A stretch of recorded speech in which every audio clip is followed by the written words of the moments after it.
Chapter 24. Next day, toward night, we laid up under a little willow towhead out in the middle, where there was a village on each side of the river, and the Duke and the King began to lay out a plan for working both them towns. Jim, he spoke to the Duke and said he hoped it wouldn't take but a few hours, because it got mighty heavy and tiresome to him when he had to lay all day in the wigwam, tied with a rope.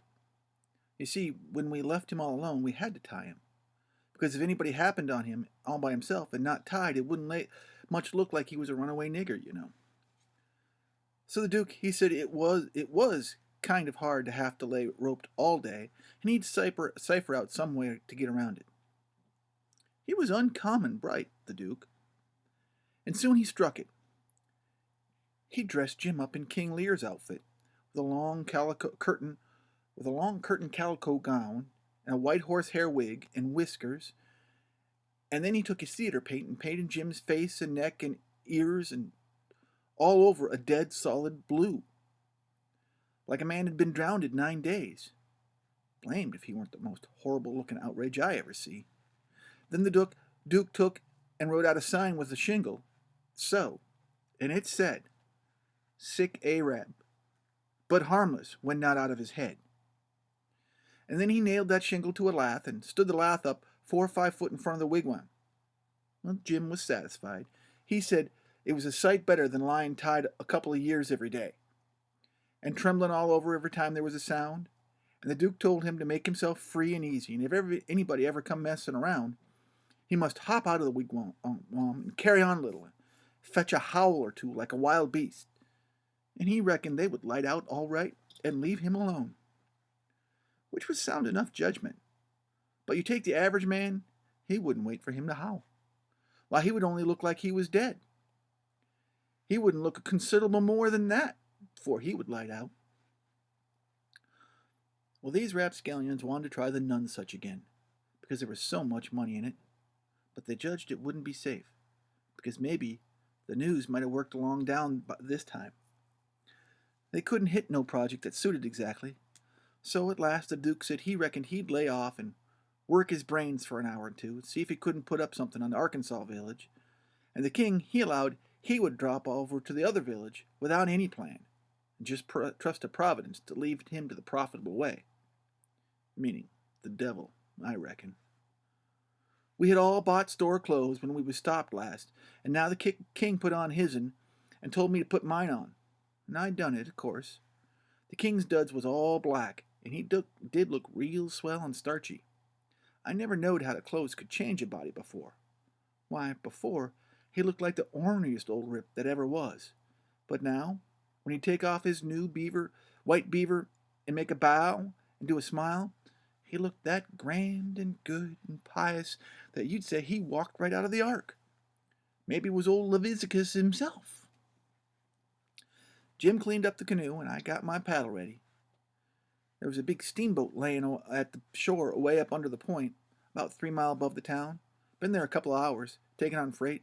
Says the King, "Seeing how I'm dressed, and I reckon maybe I better arrive down from St. Louis or Cincinnati or some big place. Go for the steamboat, Huckleberry. We'll come down to the village on her." Well, I didn't have to be ordered twice to take a steamboat ride. We fetched the shore a half a mile above the village and went a scooting along the bluff blanket in easy water. Pretty soon we come to a nice innocent-looking young country Jake, setting on a log, swabbing the sweat off of his face. It was powerful warm weather, and he had a couple of big carpet bags by him. "Run her nose inshore," says the King, and I done it. "Where are you bound for, young man?" "For the steamboat, going to Orleans."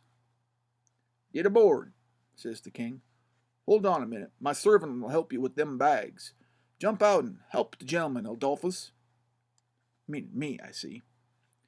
Well, I done so. Then all 3 of us started on again. The young chap was mighty thankful, and said it was tough work toting his baggage in such weather. He asked the King where he might be going, and the King told him he'd come down the river and land at the other village this morning, and now he was going up a few miles to see an old friend on a farm there.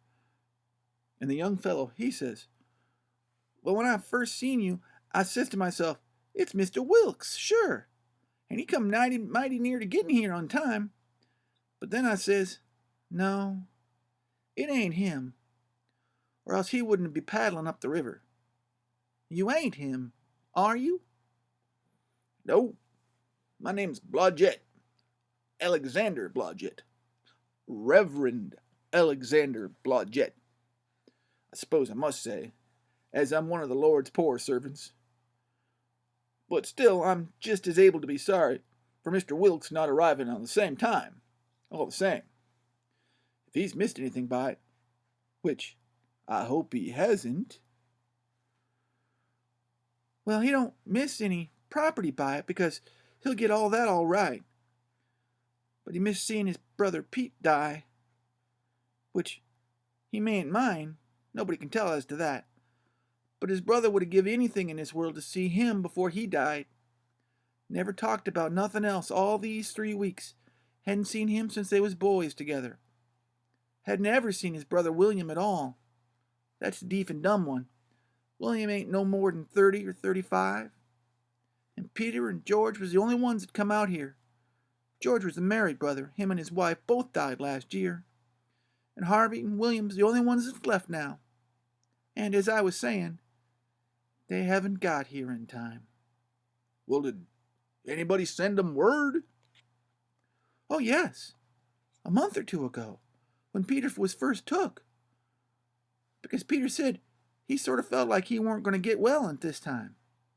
You see, he was pretty old, and George's girls was too young to be much company for him, except for Mary Jane, the red-handed one. And so he was kind of lonesome after George and his wife died, and didn't seem too care to much to live. He most desperately wanted to see Harvey, and William too, for that matter, because he was one of them kind that can't bear to make a will. He left a letter behind for Harvey, and said he told in it where his money was hid, and how he wanted the rest of the property divided up so George's girls would be all right. For George didn't leave nothing, and that letter was all they could put to him, could get him to put a pen to. Why do you reckon old Harvey don't come? Where does he live? Oh, he lives in England, Sheffield. He preaches there. Hasn't ever been to this country. Hasn't had any too much time. And besides, he mightn't have gotten the letter at all, you know. Well, that's too bad. Too bad he couldn't have lived to see his brothers. Poor soul. You going to Orleans, you say? Yes, but that's only part of it. I'm going in a ship next Wednesday for Rio de Janeiro. My uncle lives there. Well, that's a pretty long journey. But it'll be lovely. I wished I was going. Is Mary Jane the oldest? How old is the others?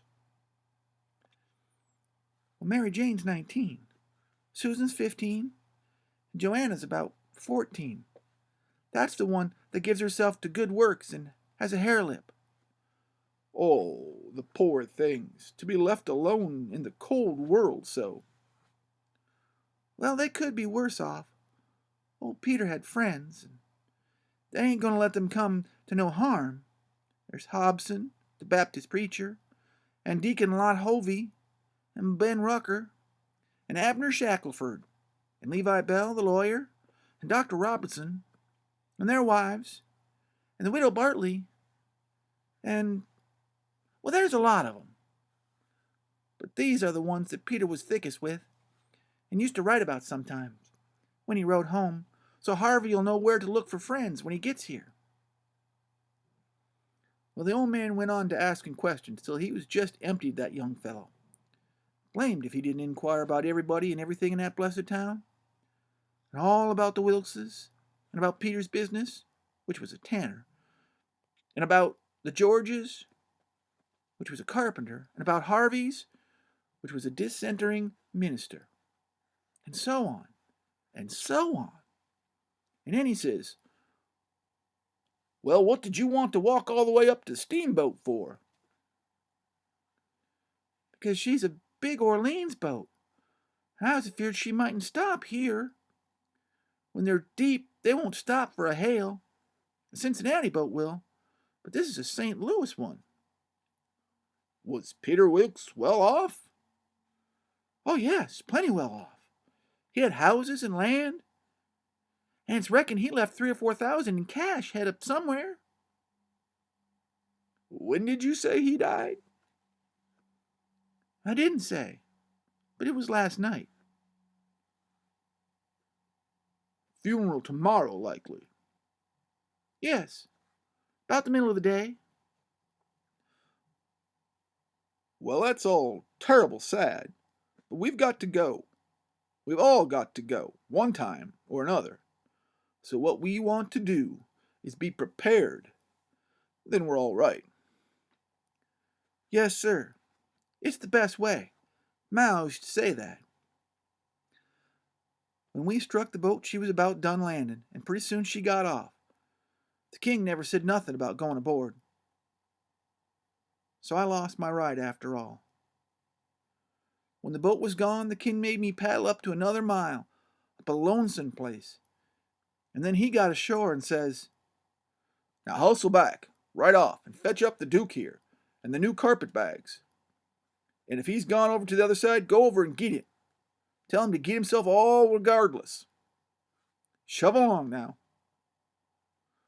well, I see what he was up to. But I never said nothing, of course. When I got back with the Duke, we hid the canoe, and then we set down on a log, and the king just told him everything, just like the young fellow had said, every last word of it. And all the time he was a-doing it, he tried to talk like he was an Englishman. He done it pretty well, too, for a slouch. I can't imitate him, and I ain't gonna try. But pretty well, he done it pretty good. And he says, How are you on the deaf and dumb, Bilgewater? The Duke said, leave him alone for that. Said he'd play deaf and dumb a person on the histrionic boards. So then they went and waited for a steamboat. About the middle afternoon, a couple of little boats come along, but they didn't come high enough up to the river. But at last there was a big one, and they hailed her. She sent out her yawl, and we went aboard. And she was from Cincinnati. And when they found we only wanted to go 4 or 5 miles, they was booming mad, and they gave us a cussing, and said they wouldn't land us.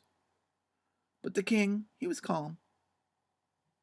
And he says, If a gentleman can afford to pay $1 a mile apiece to be put on and put off a yawl, a steamboat can afford to carry him, can't it? So they softened down and said it was all right. And when we got to the village, they yawled us ashore. About 24 men flocked down when they come to see the yawl coming. And when the king, he says, Can any of you gentlemen tell me whether Mr. Peter Wilkes lives? And they glanced at one another and nodded their heads as much as say, What'd they tell you?